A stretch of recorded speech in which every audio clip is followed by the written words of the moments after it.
Hoy Javier va a continuar con la charla que comenzamos el miércoles pasado sobre traumatismo de cráneo grave en el paciente pediátrico, y la charla de hoy está centrada en el tratamiento ya en cuidados intensivos, no tanto en la fisiopatología, pero sí con justificaciones de las conductas que se toman. Y básicamente lo que nosotros manejamos es un tratamiento centrado en el monitoreo de la presión intracraneal, con todas las limitaciones y críticas y dudas que esto puede tener. Es el protocolo más seguido, no universalmente seguido, pero el más seguido. Y bueno, y de eso, Javier, queda abierta tu exposición entonces. Bueno, buenos días. Como lo decía el doctor, vamos a continuar. En una primera clase hablamos de generalidades, fisiopatología, el manejo inicial de un paciente politraumatizado. Hoy vamos a centrarnos más a lo que es el paciente grave en la terapia intensiva y el manejo de la hipertensión endocraniana. Esta primera imagen nos resume un poco del manejo inicial. En este caso, un paciente con grado menor a 8, por definición, que tiene un traumatismo de encefalocráneo grave, va a ser una indicación de un monitoreo de PIC. Por supuesto, va a ser un paciente que lo vamos a tener intubado en ARM, va a ser imprescindible tener un monitoreo de PIC. Un paciente con GLAUC menor a 8, mayor a 9, pero que creamos que tenga algún riesgo de desarrollar hipertensión endocraniana durante la evolución. Por ejemplo, pacientes que ingresan con deterioro neurológico, que no tengan shock, hipoxia y que hayamos descartado tóxicos de drogas o convulsiones. El tener un deterioro neurológico va a ser una indicación. Pacientes que en la tomografía inicial detectamos que tienen signos de hipertensión endocraniana, como ser cisternas borradas, edema difuso, desplazamiento de línea media, o que tenga una lesión ocupante del espacio, que acá tendremos que definir un poco con el neurocirujano en el caso de tener un sangrado, si es indicación o no de cirugía. Bueno, en este paciente también va a ser importante un monitoreo de PIC. O, por ejemplo, en un paciente que tenga algún otro tipo de lesión, como ser una contusión pulmonar, que necesite mantenerse en ARM, también va a ser paciente, como no vamos a tener lo vamos a tener sedado y no vamos a tener un monitoreo neurológico, también va a ser una indicación de monitoreo de PIC. Bueno, ya con el paciente monitorizado, vamos a tratar de mantener las medidas iniciales que les fui nombrando en la clase pasada, que era la cabecera 30 grados, línea media y cabecera 30 grados, mantenerlo normotécnico, térmico para disminuir el metabolismo cerebral, mantener una PO2 de entre 90 y 100 para evitar la hipoxia en el tejido cerebral, y una PCO2 normoventilado, que sería entre 35 a 40 milímetros de mercurio para, como les había dicho, las variaciones de la PCO2 también nos va a generar variaciones en el flujo sanguíneo cerebral. El monitoreo de la PIC también nos va a permitir un monitoreo de la presión de perfusión cerebral, que como les había dicho, el valor lo sacábamos a partir de la TAM y la PIC. Valores mayores a 40 son los que buscamos en pacientes por ahí más chiquitos y en adolescentes y adultos mayores a 60.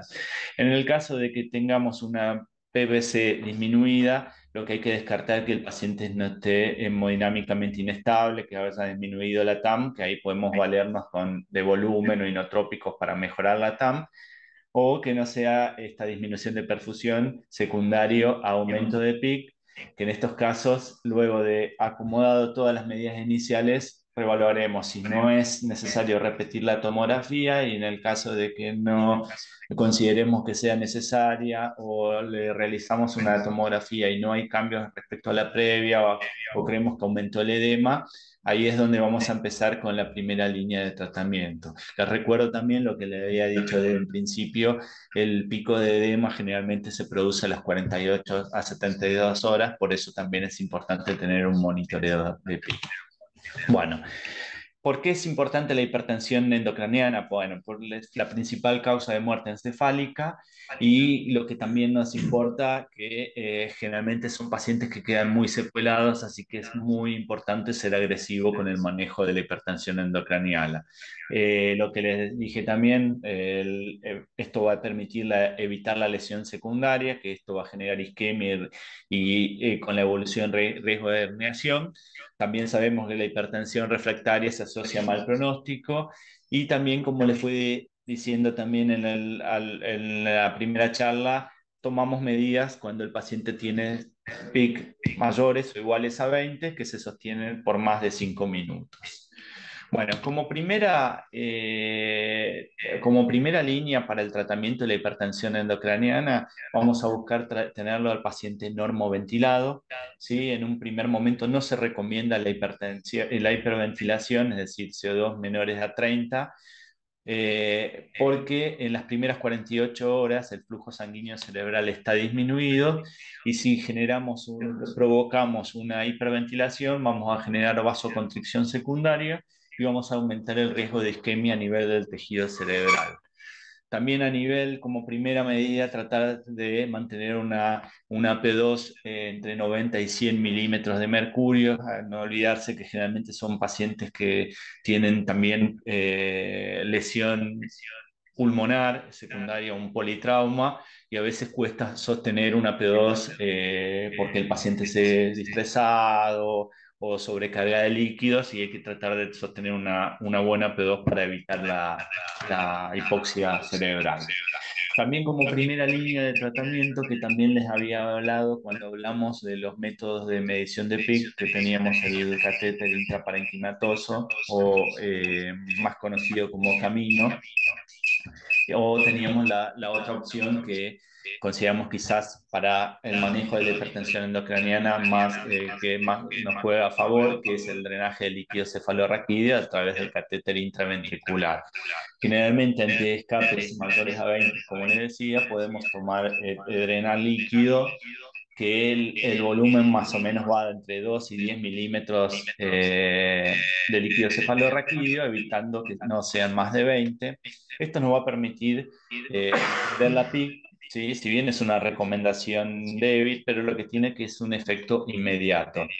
En los adultos, las guías nos recomiendan que el drenaje sea continuo, a diferencia que en pediatría lo que hacemos es un drenaje intermitente. Eh, También es importante mencionar que en el caso de que no tengamos un catéter intraventricular, que uno pensaría que podría ser una opción el drenaje lumbar, pero no está recomendado como opción en el caso de que tengamos un camino en un drenaje intraventricular.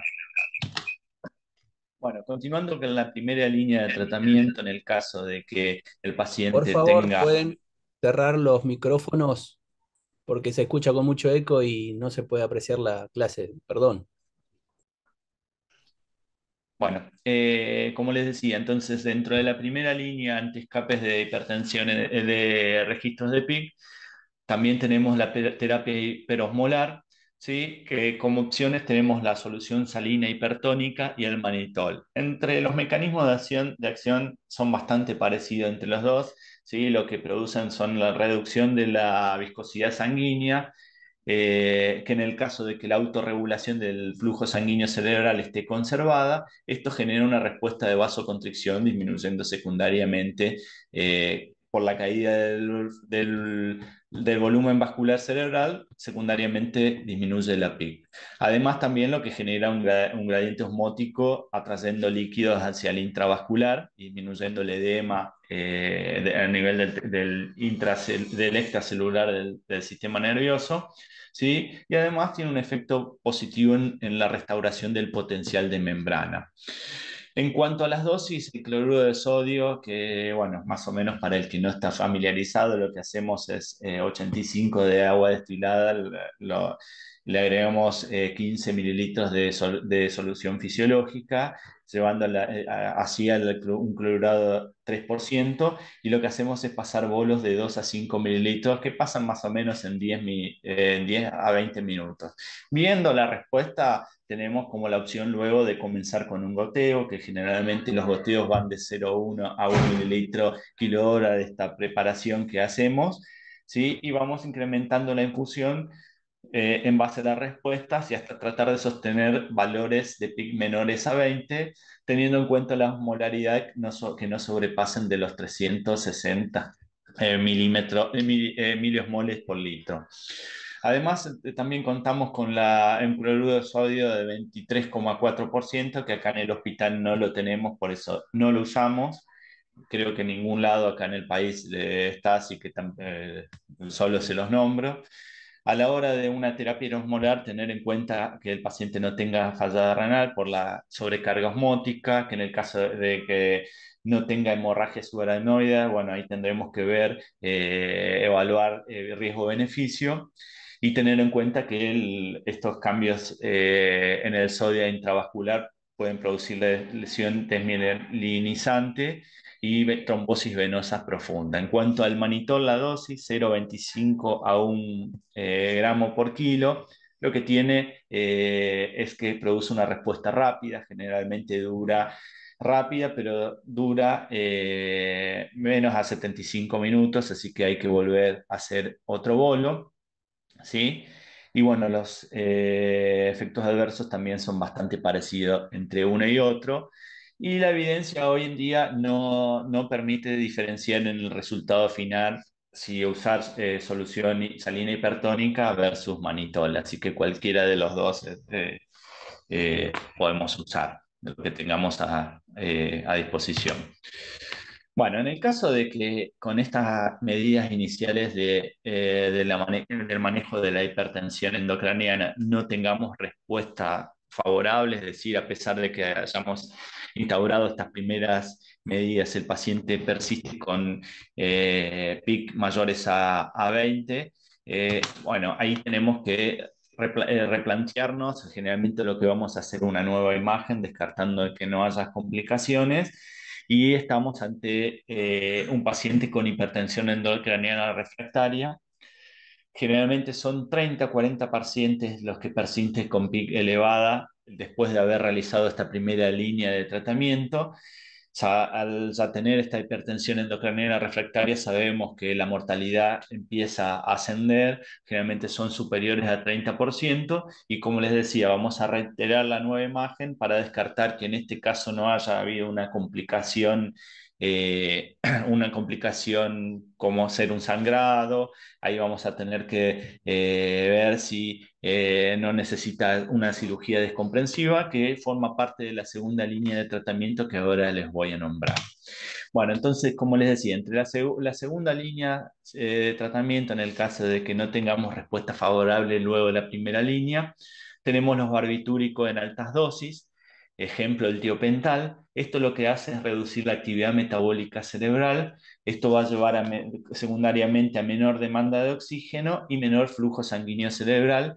Esto secundariamente va a disminuir la presión intracraneana.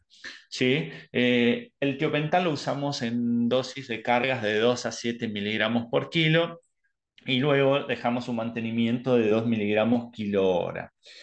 Siempre tratar de ver, ir evaluando si podemos tener un electroencefalograma continuo, nos va a ayudar un montón. Esto nos va a permitir disminuir la dosis y llegar a la dosis mínima eficaz, teniendo en cuenta que el fenobarbital tiene mucho efecto hemodinámico, es decir, generalmente son pacientes que de la mano del tiopental vamos a tener que empezar con inotrópicos si no los teníamos, o en el caso que los teníamos, vamos a necesitar titular inotrópicos o pasar volumen, porque generalmente suele hipotensarse el paciente.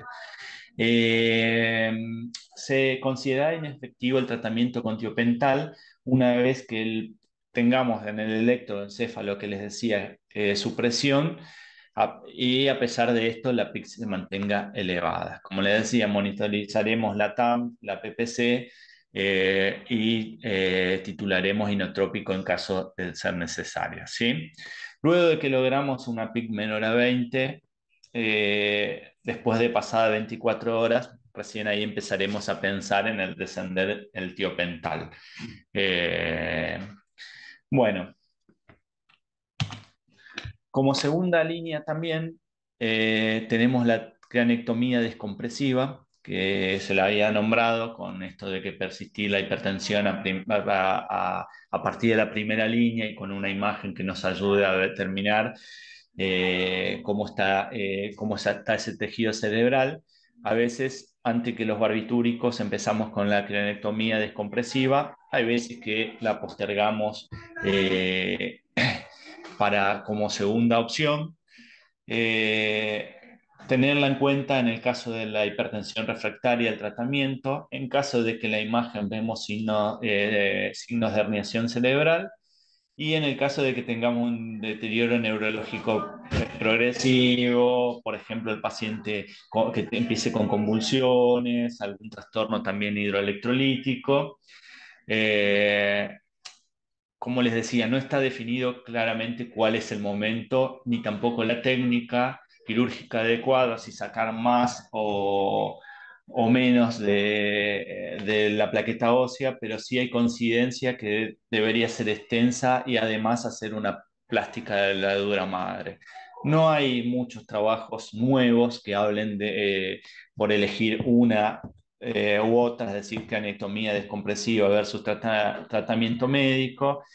No, le puse este trabajo que si bien la muestra es mínima, no tiene mucha validez, que en este caso lo que hicieron fue comparar entre una y otra, en 27 pacientes lo que le permitió la cranectomía descompresiva temprana disminuir las intervenciones respecto al manejo de la presión intracraneana, es decir, tuvieron que usar menos rescates, usar menos terapia hiperosmolar, pero bueno, el pronóstico no se modificó. Bueno, además también como segunda línea, que algo habíamos hablado también al comienzo de la primera clase, eh, se- por ahí más nombrado en adultos el tema de la hipotermia moderada, es decir, llevar al paciente a 32, 35 grados. No lo usamos frecuentes, ni lo hacemos de forma profiláctica. ¿Por qué? Porque se ve asociado a incremento de riesgo de infección, aparición de arritmia y sobre todo sangrado porque se empieza a alterar la coagulación. En el caso de que después de haber realizado todas las medidas iniciales, la primera línea, la segunda línea, el paciente cranectomizado con goteo de barbitúricos es una opción, pero como les digo, no garantiza nada. Sí tener en cuenta en el caso de que si recurrimos a la hipotermia moderada, el retorno a la temperatura corporal normal debe ser muy lento, 0 a 5 a 1 grado centígrado cada 12 o 24 horas. Y bueno, también como medida secundaria tenemos la hiperventilación, que en este caso yo les había dicho que como primera medida tratábamos de mantener normoventilado, acá bajamos a CO2 menores a 30. Esto se ve asociado con alto riesgo de isquemia cerebral, con más lesión, pero bueno, es una medida como para evitar la hipertensión endocraniana que llega a desviación de la línea media y bueno, la lesión ya que sabemos que ya después se vuelve irreversible. Bueno, también van a ver que en las guías figura también como terapéutica hiperosmolar, que el cloruro de sodio 23% como segunda línea, pero como les dije acá no la tenemos en el país, no la usamos en el hospital. Y lo que les había dicho al final de la primera clase de Edgardo, los corticoides en ningún momento del tratamiento están indicados, no hay aval bibliográfico que justifique su uso, así que no los usamos. Bueno, esto un poco para resumir la segunda línea. Este cuadrito está bueno para que lo incorporen también por ahí a sus apuntes. Y bueno, creo que luego de el paciente haber logrado una PIC sostenida durante 12 a 48 horas, porque después también surge la pregunta, ¿qué le sacamos primero? Bueno, lo que dicen las guías es que vamos a empezar a retirar las cosas en sentido inverso a las que las fuimos instalando, ¿sí? Algo que no les nombré cuando hablé de barbitúricos. Generalmente cuando empezamos con los barbitúricos suspendemos tanto la sedación como los anticonvulsivantes. Y bueno, creo que no mucho más. Fantástico. Yo quería hacer algunos comentarios respecto a la primera línea de tratamiento, que vos pusiste, y es correcto, lo del drenaje de líquido cefalorraquídeo. Si bien está descrito lo de la punción lumbar, a mí se me paran los pelos de la nuca de pensar de ir a punzar a un paciente que está con hipertensión endocraniana, pero es un recurso muy válido si uno tiene un catéter intraventricular.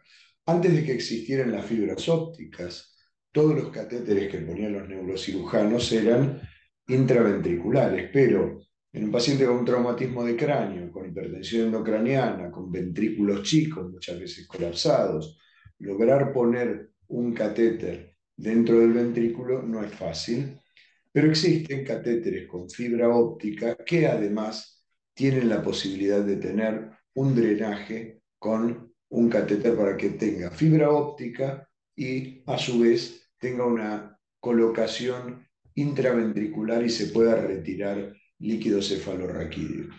Cuando nosotros manejábamos estos pacientes con catéteres intraventriculares sin fibra óptica, uno de los riesgos era que este catéter se tapara en algún momento con un coágulo o por el colapso ventricular y dejáramos de tener el registro de la onda, digamos, de la presión intracraneal. Y cuando nosotros hablamos de sacar líquido cefalorraquídeo, bueno, sacamos mucho, sacamos poco, sacamos todo lo que sea necesario para que descienda la PIC al valor que deseamos. Ahora, cuando la hipertensión endocraniana y el edema es importante, muchas veces con una pequeña sacada de líquido cefalorraquídeo vemos una caída importante porque hay una compliance cerebral alterada que hace que con un pequeño volumen haya una caída importante de presión. Distinto es cuando por algún mecanismo del trauma existe una obstrucción del sistema ventricular que genera hipertensión endocraniana porque hay hidrocefalia. Y en este caso, para bajar la presión intracraniana, sacaremos más líquido. Tenerlo abierto continuamente nos lleva al riesgo, que esto no ocurre si es una fibra óptica con drenaje intraventricular, de que se colapse y perdamos la lectura de la PIC. ¿Sí? Por otro lado, nos puede falsear, si fuera solamente un sistema hidrostático, sin la fibra óptica, la lectura y el valor de la PIC. Pero bueno, esto es un comentario, digamos, relacionado con esto.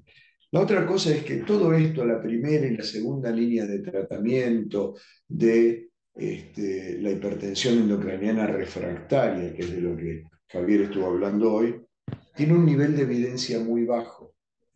Es decir, es muy difícil hacer trabajos randomizados, separados, etcétera, doble ciego, en este tipo de patología, con lo cual ustedes verán que todas las recomendaciones tienen cierta debilidad y tienen cierto nivel de discutir, pero estos son los criterios acordados universalmente. El uso de manitol o de cloruro de sodio hipertónico. En el mundo pediátrico, en la terapia intensiva pediátrica, en el trauma pediátrico, hay más experiencia y tendencia al uso de soluciones hipertónicas. En el mundo de los adultos hay más experiencia en el uso de manitol. Es decir, esto es una cosita que quería comentar. Con respecto a la segunda línea y todos los recursos que planteó Javier, no existe un orden. No es que primero hago barbitúrico, después hago craniectomía, primero hago... No.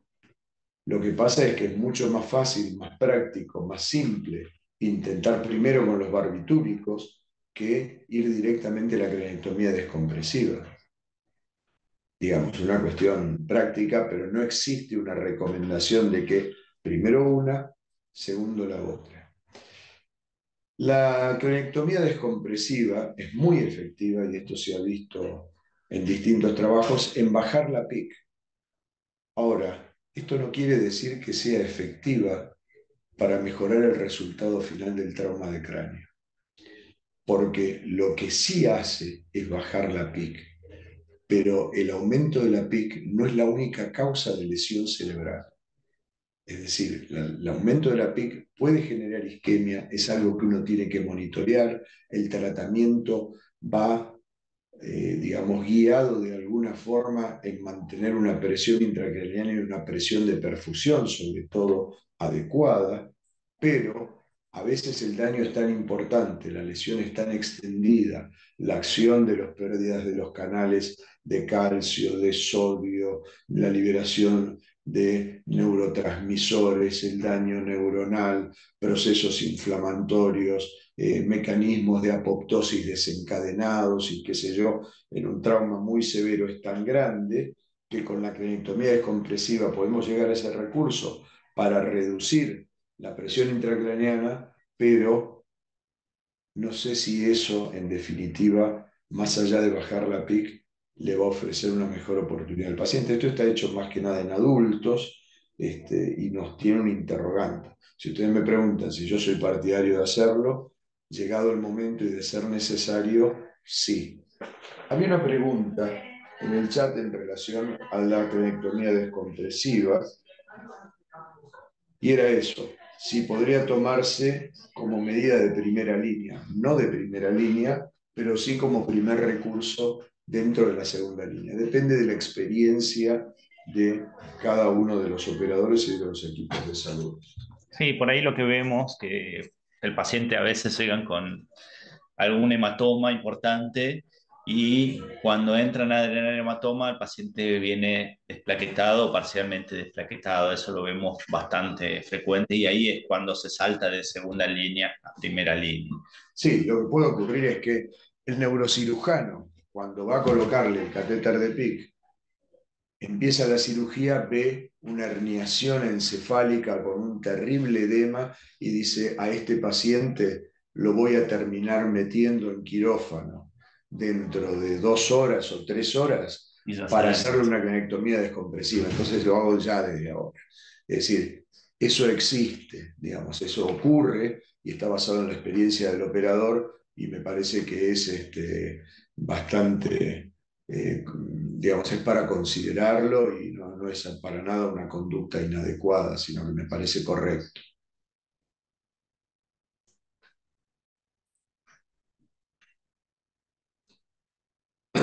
Acá nos dicen, quería hacer una consulta desde, bueno, no sé dónde es. Quería hacer una consulta, estamos en un hospital rural a 6 horas de un centro de mayor complejidad. En caso de trauma craneano, ¿qué medicación se debería evitar? ¿Cuántas horas de observación recomienda? Y si hay que dejar que se duerma el niño. Bueno, el tema acá es la clasificación, acá es importante la escala de Glasgow y ver la gravedad del paciente, cuántas lesiones también además, porque generalmente no son solo traumatismo de cráneo, son politrauma y sobre todo en las zonas rurales. Yo creo que en esas 6 horas hasta trasladarlo a algún otro centro, por ahí creo que protección es intubar al paciente en el caso de que tenga un trauma grave o caída del Glasgow durante la evaluación, en las horas que lo tienen la evaluación, o sea, para empezar a proteger el sistema nervioso central.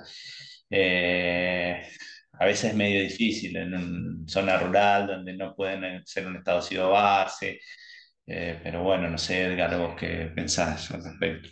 No, a mí me parece que, como se mencionó en la reunión de la semana pasada, eh, el ABC es esencial, es decir, en un lugar donde no tenemos medios ni recursos de alta complejidad, lo primero que uno tiene que hacer es asegurarse de que el paciente esté hemodinámicamente estable, no esté hipóxico, y esto de mantener, que uno lo ve en las películas, que yo no, que se quede despierto, no, no es que se quede despierto.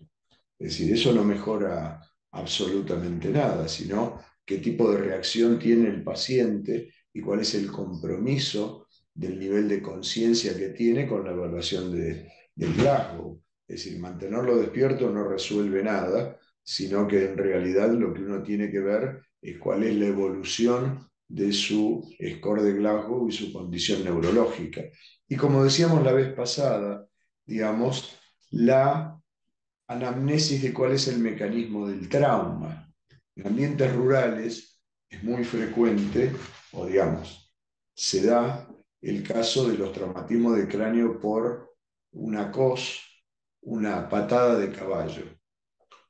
Estas lesiones son gravísimas, que coinciden además muchas veces con hundimientos. Los hundimientos son factores de predisponentes a convulsiones tempranas, la presencia de partículas óseas, de sangrado. Si yo estoy en un ambiente rural no tengo posibilidad de hacer estudios con tomografía computada, con lo cual me parece que actuando preventivamente, y siempre hablando de traumatismo de cráneo grave, al paciente hay que estabilizarlo y llevarlo a un lugar donde, de ser necesario, pueda recurrirse a otros recursos que el paciente necesita para su mejor supervivencia. No sé, Sí, Javier. sí, es igual. Es difícil a veces saber, sobre todo en este momento que estamos viviendo, que no contamos con tantos recursos, pero ante un traumatismo de cráneo grave hay que buscar la forma de derivarlo a algún centro donde tenga neurocirugía o eventualmente una terapia intensiva donde se pueda estabilizarlo y poder trasladarlo a algún lugar de forma segura. Acá nos consultan cómo elegimos si administrar manitol o, entiendo porque dice agua destilada, cloro de sodio, el cloro de sodio hipertónico que uno tiene que preparar, o es indistinto. Es lo que uno creo que acá usamos indistintamente, depende mucho el médico que está de guardia, pero generalmente usamos indistintamente. Generalmente usamos más el cloruro de sodio hipertónico. Exacto. Sí, la primera iniciativa es el cloro de sodio hipertónico por bolos y también se puede utilizar por goteo continuo con aumento del flujo en base a la respuesta y teniendo en cuenta también, como lo señaló Javier, de no poner al paciente hipernatrémico. ¿eh? Eso tiene un límite. Eh, si uno ya con ese recurso no logra mejorar la condición, tiene que contemplar alguna de las otras opciones de la segunda línea de tratamiento.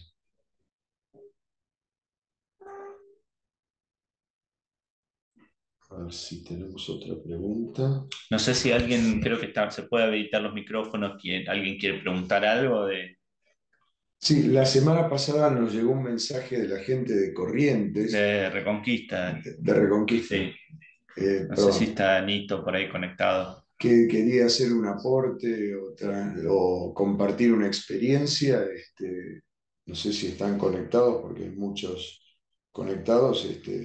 Están invitados a participar, igual que cualquiera que quiera expresar una opinión o compartir una experiencia. Acá la pregunta es, ¿el cloruro de sodio hipertónico es igual al cloruro de sodio? Es una concentración determinada. Lo preparamos con cloruro de sodio al 20%, que es el que viene en las ampollas, y lo diluimos y lo llevamos A a cloruro de 3%. sodio del 3%. El otro que se usa, que es el del 24%, que estaba en las últimas normas del BRAIN, que es embolo y frente a una hipertensión aguda, no existe en nuestro mercado. Un valor similar es el del 20%, pero no hay ningún trabajo que justifique el uso del cloruro de sodio al 20%. Pero hacemos la regla de tres simple y lo preparamos con agua destilada más cloruro de sodio al 20% para elaborar cloruro de sodio al 3%. 6,1 de ¿Mm? cuenta. Ya, ya, 85 de destilada y 15 de crudo de sodio al 20.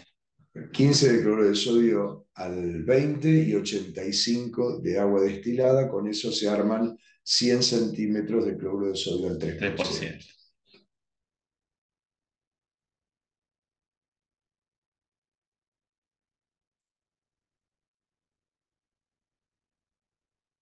No sé si alguien quiere compartir una experiencia, dar una opinión.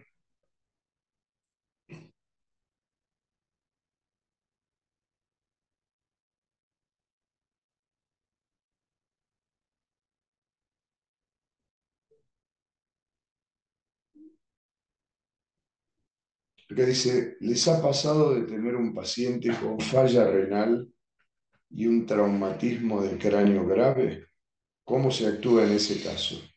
Y lo primero, el traumatismo del cráneo. Trabajamos sobre el traumatismo del cráneo. Eventualmente, yo no me recuerdo haber tenido en hemofiltro un paciente con traumatismo del cráneo. Para ahí quizás un fallo multiorgánico, pero que sea secundario a una infección a raíz de un traumatismo del cráneo.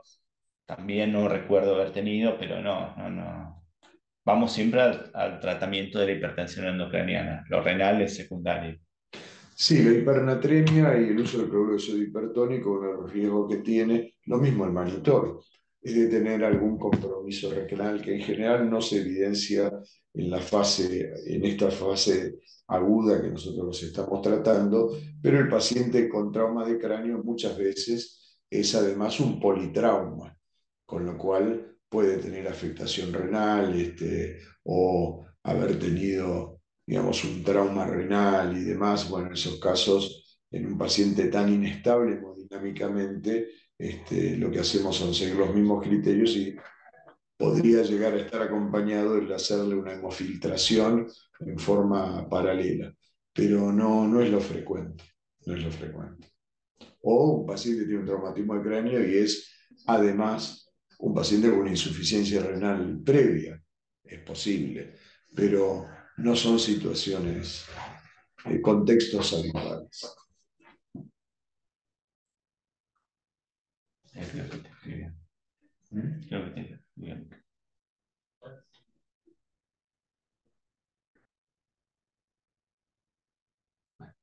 Cerramos.